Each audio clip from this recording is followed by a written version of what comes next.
Good morning students. मैं अंशु चौबे, प्रवक्ता, सम्मान टीचर ट्रेनिंग सेंटर से। आज मैं DED SCHI के 4th semester paper 10th family community and hearing impaired child में यूनिट 2 का 2.5 बताने जा रही हूँ। आज का टॉपिक है different concession offered by the government. निःशक्त व्यक्तियों के लिए सरकार द्वारा विभिन्न प्रकार की छूट एवं सेवाएं। इसमें निःशक्त व्यक्तियों के लिए सरकार द्वारा किस प्रकार की छूट एवं सेवाएं प्रदान की गई है, आज हम उस पर चर्चा करेंगे। इसमें निःशक्त व्यक्तियों को दया की दृष्टि से देखा जाता है और धीरे धीरे इनकी जनसंख्या इतनी अधिक हो गई कि समाज के कुछ लोग इनके शिक्षण, प्रशिक्षण एवं पुनर्वास कार्य में लगे और उन्होंने महसूस किया कि यदि इन्हें अवसर प्रदान किया जाता तो ये भी पढ़ लिख कर आत्मनिर्भर बन सकते हैं, अपना जीवन यापन कर सकते हैं। इसी क्रम में भारत सरकार ने समान अवसर अधिकारों का संरक्षण एवं पूर्ण भागीदारी के लिए निःशक्त जन अधिनियम बना, जिसके अंतर्गत विभिन्न प्रकार के कल्याणकारी एवं लाभकारी योजनाएं लागू की गई। यह कार्यक्रम उनके शिक्षण, प्रशिक्षण, रोजगार तथा जीवन यापन में सहायता पहुंचाते हैं। ये सुविधाएं दो प्रकार से प्रदान की जाती हैं। नंबर 1 है केंद्र सरकार द्वारा प्रदत्त सुविधाएं। नंबर 2 है राज्य सरकार द्वारा प्रदत्त सुविधाएं। नंबर 1 है केंद्र सरकार द्वारा प्रदत्त सुविधाएं।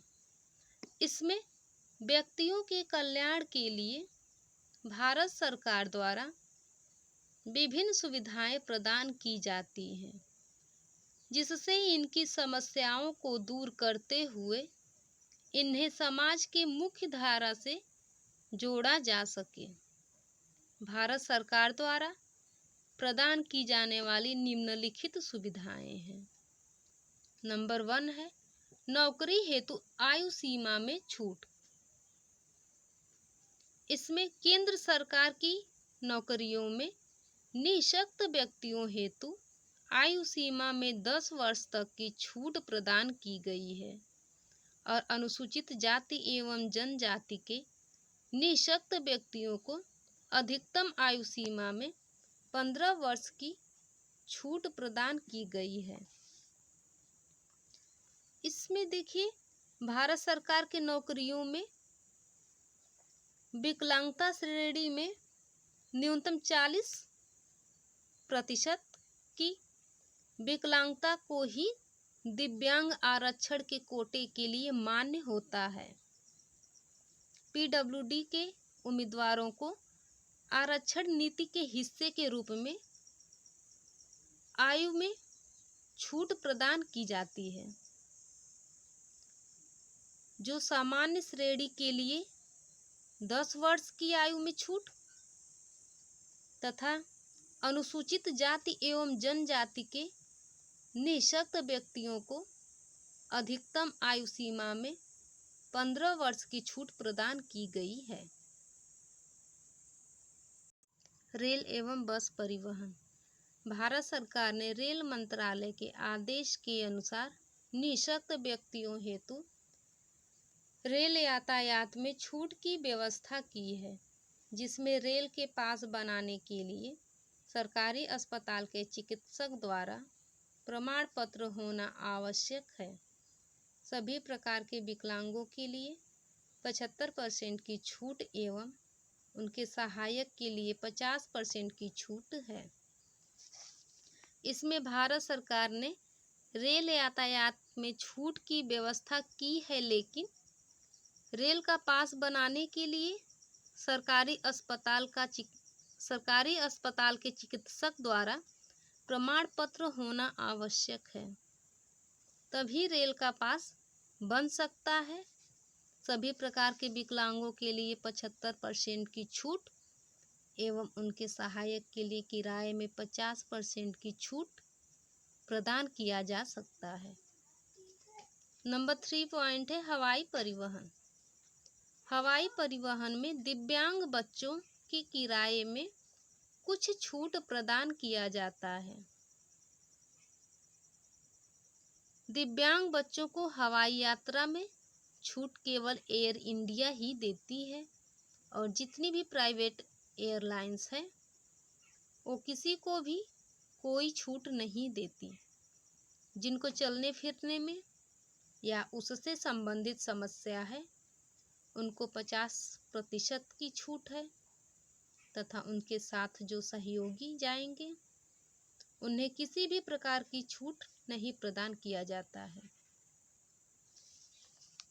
कुछ लोग सोचते हैं कि जिनको जानकारियां नहीं रहती है कि हवाई यात्रा में दिव्यांग से किसी भी प्रकार का शुल्क नहीं लिया जाता, जबकि ऐसा कुछ भी नहीं है, बल्कि हवाई परिवहन में दिव्यांग बच्चों के किराए में कुछ छूट प्रदान किया गया है। सरकार द्वारा तो सबसे पहले सबसे जरूरत की बात यह है कि दिव्यांग बच्चों को हवाई यात्रा में छूट केवल एयर इंडिया ही देती है और जितनी भी प्राइवेट एयरलाइंस है वो किसी को भी कोई छूट नहीं देते हैं। दिव्यांग बच्चों को सब लोगों के बराबर किराया देना होगा। अगर दिव्यांग बच्चों को छूट के साथ टिकट लेना होगा तो एयर इंडिया का ही लेना होगा। जिनको चलने फिरने में दिक्कत है या उनसे संबंधित दिक्कत है उन्हें 50% की छूट है तथा उनके साथ जो सहयोगी जाएंगे उन्हें किसी भी प्रकार के छूट नहीं प्रदान किया जाता।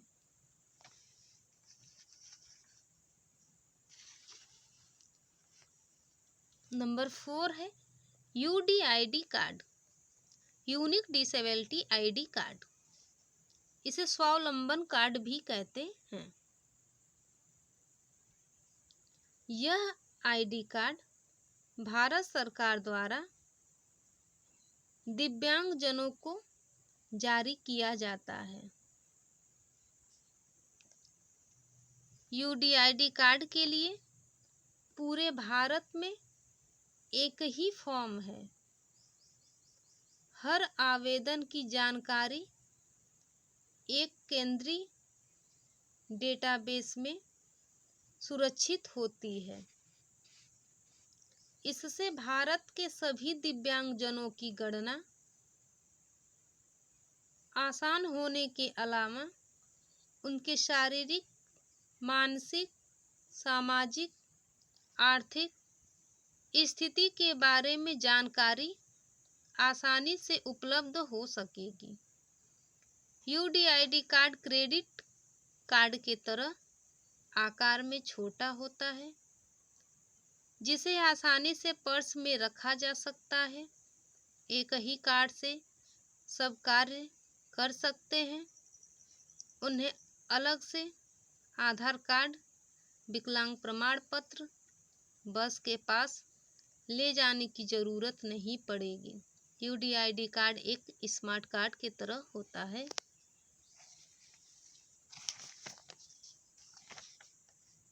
देखिए, इसमें यूडीआईडी कार्ड को स्वावलंबन कार्ड भी कहते हैं।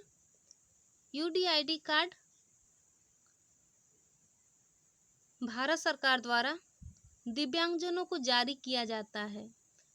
इसके लिए ऑनलाइन आवेदन किया जा सकता है। सरकार द्वारा दी गई सुविधाओं को दिव्यांगजन प्राप्त कर सके, इसलिए दिव्यांगजनों को अभी तक विकलांगता प्रमाण पत्र के मुकाबले यूडीआईडी कार्ड से अनेक लाभ हैं। सबसे पहला लाभ यह है कि यूडीआईडी कार्ड के लिए घर बैठे आवेदन किया जा सकता है। इससे दिव्यांगजनों को विभिन्न अधिकारियों के पास ऑफिस में जाकर आवेदन नहीं करना पड़ेगा। यूडीआईडी कार्ड के लिए पूरे भारत में एक ही फॉर्म है और हर आवेदन की जानकारी एक केंद्रीय डेटाबेस में सुरक्षित होती है। इससे भारत के सभी दिव्यांगजनों की गणना आसान होने के अलावा उनके शारीरिक, मानसिक, सामाजिक व आर्थिक स्थिति के बारे में जानकारी आसानी से उपलब्ध हो सकेगी। यूडीआईडी कार्ड में यह भी पता चलेगा कि दिव्यांगजनों को सुविधा वास्तव में पहुंच रही है या नहीं। इससे अलग अलग प्रकार के प्रमाण पत्रों की आवश्यकता समाप्त हो जाएगी। यूडीआईडी कार्ड क्रेडिट कार्ड की तरह आकार में छोटा होता है, जिसे आसानी से अपने पर्स में रखा जा सकता है। प्लास्टिक से बना होने के कारण जल्दी खराब भी नहीं होगा। जहां भी जाएंगे एक ही कार्ड से सब कार्य कर सकते हैं। उन्हें अलग से आधार कार्ड, विकलांग प्रमाण पत्र, बस का पास ले जाने की जरूरत नहीं पड़ेगी। यूडीआईडी कार्ड एक स्मार्ट कार्ड के तरह होता है। नौकरी में आरक्षण। निःशक्त बच्चों को भारत सरकार द्वारा नौकरी में 3% से 4% का आरक्षण प्रदान किया जाता है। विकलांग व्यक्तियों को सार्वजनिक क्षेत्र के बैंकों तथा वित्तीय संस्थानों में लिपिकीय तथा अन्य संवर्गों हेतु भर्ती के लिए निर्धारित वेतन तथा परीक्षा शुल्क में भुगतान से छूट प्राप्त है। इसमें निःशक्त बच्चों को भारत सरकार द्वारा नौकरी में 3% से 4% का आरक्षण प्रदान किया गया है और विकलांग व्यक्तियों को सार्वजनिक क्षेत्र में मतलब सभी क्षेत्रों में बैंकों तथा वित्तीय संस्थानों एवं लिपिकीय तथा अन्य सभी वर्गों के लिए भर्ती के लिए निर्धारित वेतन तथा परीक्षा शुल्क में भुगतान से छूट प्राप्त है, जिससे निःशक्त बच्चे या व्यक्ति पढ़ लिख कर नौकरी को आसानी से प्राप्त कर सके और आत्मनिर्भर बन सके, अपना जीवन यापन कर सके तथा समाज की मुख्य धारा से जुड़ सके। शिक्षा संस्थागत छूट। इसमें निःशक्त बच्चों के लिए पंजीकृत संस्थाओं एवं भारत सरकार द्वारा आवश्यक लाभप्रद किया जा रहा है। विभिन्न प्रकार के सहायक सेवाएं विकलांग बच्चों को उपलब्ध कराई जा रही है। निःशक्त बच्चों के लिए पंजीकृत संस्थाओं एवं भारत सरकार द्वारा आवश्यक लाभप्रद जैसे सीखने वाले यंत्र औजार, सहायक सेवाएं इत्यादि विकलांग बच्चों को उपलब्ध कराई जा रही है। स्वयंसेवी संगठनों के क्रियान्वित आईईडीसी योजना विशेष शिक्षकों, पुस्तक, लेखन सामग्री, यूनिफॉर्म, छात्रवृत्ति, हॉस्टल भत्ता, उपकरण लागत के उत्पादन के लिए वित्तीय सहायता आदि जैसी सुविधाओं के लिए 100% वित्तीय सहायता प्रदान करती है। नंबर 7 है बेरोजगारी भत्ता। इस योजना के अंतर्गत शिक्षित निःशक्त बेरोजगार जिनकी निःशक्तता 60% या इससे अधिक और शैक्षणिक योग्यता middle pass, diploma holder, matrix या इससे अधिक है तो रोजगार कार्यालय में नाम पंजीकरण की तिथि से शैक्षणिक योग्यता अनुसार 60% या उससे अधिक निःशक्त को मासिक बेरोजगारी भत्ता प्रदान किया जाता है। बेरोजगारी भत्ता PWD 1995 एक्ट में आया है और बेरोजगारी भत्ता उनको तब दिया जाता है जब वे रजिस्ट्रेशन स्पेशल एम्प्लॉयमेंट ऑफिस में करा लें तथा स्पेशल एम्प्लॉयमेंट ऑफिस में रजिस्ट्रेशन कराने के 2 साल बाद तक अगर उन्हें रोजगार नहीं मिलता है तब सरकार बेरोजगारी भत्ता देगी। नंबर 2 है राज्य सरकार द्वारा सुविधाएं। राज्य सरकार द्वारा प्रदत्त सुविधाएं, इसमें निःशक्त व्यक्तियों के कल्याण के लिए भारत सरकार जो योजनाएं शुरू की है उससे मिलती जुलती प्रदेश सरकार द्वारा भी कुछ छूट एवं सुविधाएं देने की प्रावधान है। इसमें है नंबर 1 छात्रवृत्ति सुविधा। प्रत्येक निःशक्त बच्चों के शैक्षिक लाभ देने एवं उसके प्रति प्रेरित करने के उद्देश्य से छात्रवृत्ति योजना को संचालित किया गया है ताकि बच्चे विद्यालय में अधिक संख्या में उपस्थित हो सके। छात्रवृत्ति इसलिए दिया जाता है कि जो भी गरीब बच्चे या श्रमिक के बच्चे हैं जो किसी कारणवश पढ़ाई नहीं कर पाते हैं या बीच में ही पढ़ाई छोड़ देते हैं, वो बच्चे अपनी पढ़ाई कर सके तथा अपनी आवश्यकता की पूर्ति कर सकते।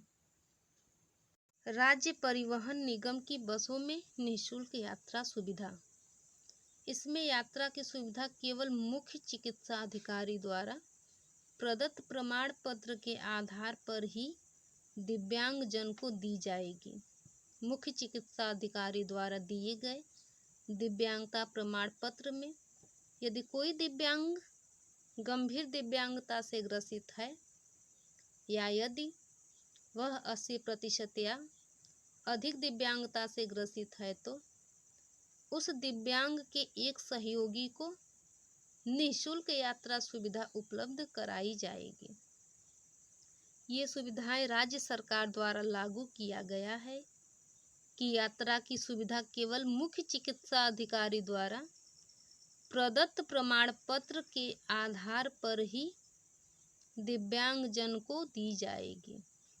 यात्रा की सुविधा केवल उन्हीं दिव्यांग जन को दे होगी जो निम्नलिखित श्रेणियों में से किसी एक में आते हों, जैसे जो पूर्ण रूप से अंधे हों या अल्पदृष्टि, जो मुख बधिर हों, जिनके एक हाथ व पैर या जिनके दोनों हाथ या पैर पूर्ण रूप से कटे हों, मानसिक रूप से मंद हों या रुग्ण हों, पैरालाइज्ड हों, जो लेप्रोसी मुक्त दिव्यांग हैं, जिनके हाथ व पैर दोनों दिखाई देते हैं लेकिन वह कार्य नहीं करता है, जैसे सीपी, सेरेब्रल पॉल्सी के बच्चे अपने से ब्रश नहीं कर पाते हैं, अपने से खाना नहीं खा पाते हैं, अपने से कपड़े नहीं पहन पाते हैं, जबकि उनके दोनों हाथ दोनों पैर पूर्ण रूप से दिखाई देते हैं।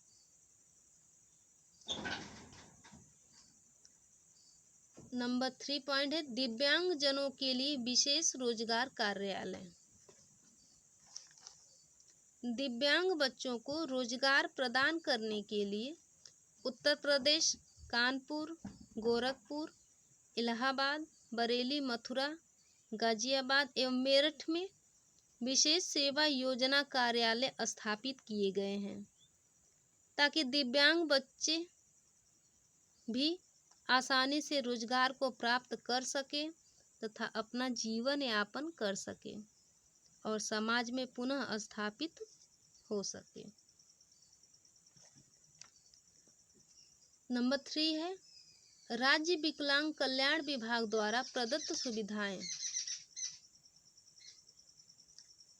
इसमें समाज में असहाय निराश्रित एवं सुविधा विहीन विशेष रूप से दिव्यांग वर्ग के बालक का सर्वांगीण विकास के लिए कल्याणकारी कार्यक्रम संचालित करने के लिए उत्तर प्रदेश शासन द्वारा 20 सितंबर 1995 से विकलांग कल्याण विभाग का गठन किया गया। दिव्यांगता निश्चित रूप से एक ऐसी समस्या है जिसमें दिव्यांग बच्चों को हाथ नहीं है, बल्कि दिव्यांगता होने के बाद भी मनुष्य इस पर विजय पा सकता है, लेकिन उसके लिए दिव्यांग बच्चे या व्यक्तियों का उसमें मनोबल हो, रुचि हो तथा समाज, परिवार, लोगों द्वारा दिव्यांग बच्चों को प्रोत्साहन मिलता रहे। समाज के असहाय, निराश्रित एवं सुविधा विहीन विशेष रूप से दिव्यांग वर्ग के बच्चे का सर्वांगीण विकास के लिए उत्तर प्रदेश शासन द्वारा 20 सितंबर 1995 से विकलांग कल्याण विभाग का गठन किया गया है। नंबर 4 है विवाह हेतु।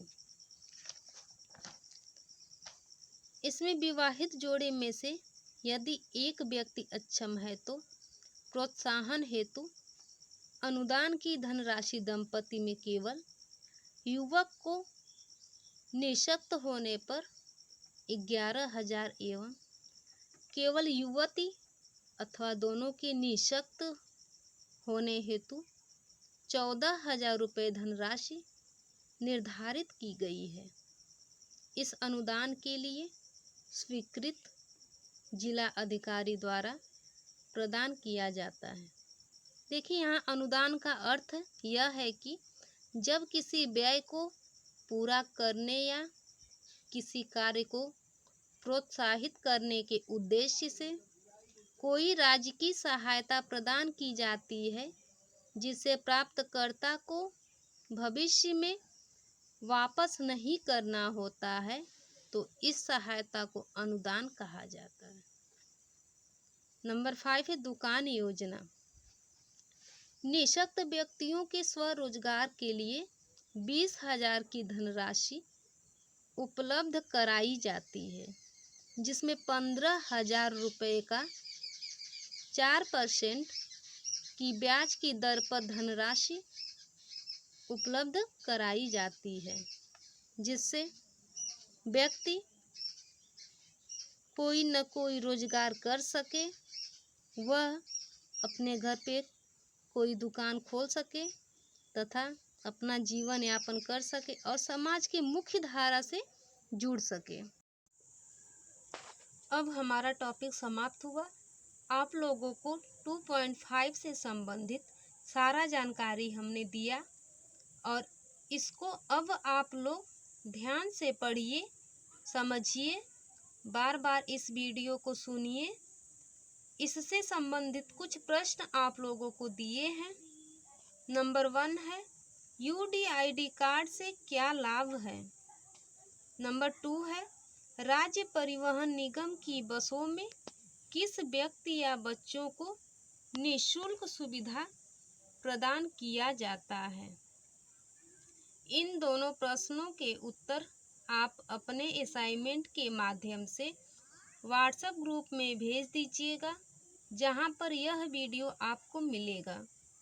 और यदि कोई समस्या होती है या इसमें कहीं नहीं समझ में आता है तो आप इस प्रश्नों का सूची बनाकर वहां व्हाट्सएप ग्रुप में हमसे पूछ सकते हैं। मैं इसका उत्तर भली भांति देते हुए समझाऊंगी और बताऊंगी इसके बारे में। ठीक है, अभी तक के लिए इतना है।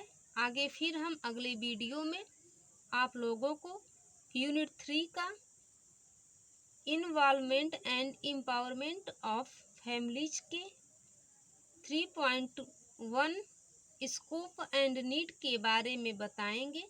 तब तक के लिए धन्यवाद।